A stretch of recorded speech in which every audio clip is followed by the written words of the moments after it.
ఒక్కసారి ఈ స్క్రీన్ మీద కామెంట్ చూడండి. నాకెందుకు ఫ్రస్ట్రేషన్ అంటావా? సో నాకు 10 years అవ్వలేదు, నాకు ఆల్రెడీ ఐఎల్ఆర్ వచ్చేసింది. మరి నాకెందుకు ఫ్రస్ట్రేషన్ అంటావా? సో నేను ఐఎల్ఆర్ రాకముందు ఇంతకుముందు ఎప్పుడైనా 2023లో రూల్స్ చేంజ్ చేస్తున్నారు అన్నప్పుడు చాలా టెన్షన్ పడ్డాను. అది ఏమన్నా ప్రాబ్లం అవుతుందా మనకి అని చెప్పేసి. ఆ బాధ ఏందో నాకు తెలుసు.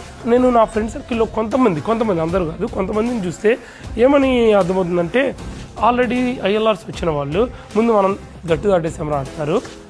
ఎప్పటి నుంచో సెటిల్ అయిన వాళ్ళు ఉన్నారు చూసావా, వాళ్ళు సగం మంది మిగతా సగం మంది మంచి వాళ్ళు ఉన్నారు.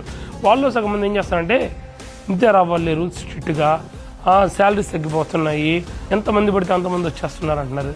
నాకు అప్పుడు అనిపించింది, మీరు కూడా అలా వచ్చి సెటిల్ అయ్యారు కదా అని చెప్పి.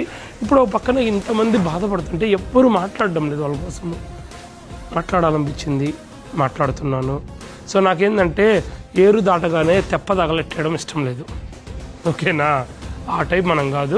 ఏమన్నా పీకుతావా గవర్నమెంట్ అంటే నేనేం పీకలేను, బట్ అట్లీస్ట్ నాకున్న నాలెడ్జ్ షేర్ చేసుకుంటే జనాలకి కొంచెమన్నా ఉపయోగం ఉంటుంది అండ్ కొంచెమన్నా ఓదార్పు ఉంటుందేమో అన్నది చిన్న ఆశ. నీకు ఓదార్పు లేకపోతే నువ్వు మూసుకొని కూర్చో, ఓకేనా? అంత కావాలంటే అంతలో కొట్టేసి. మాకున్న 400 members ఫాలోవర్స్ ఒకటి తగ్గితే మాకు నష్టమే లేదు.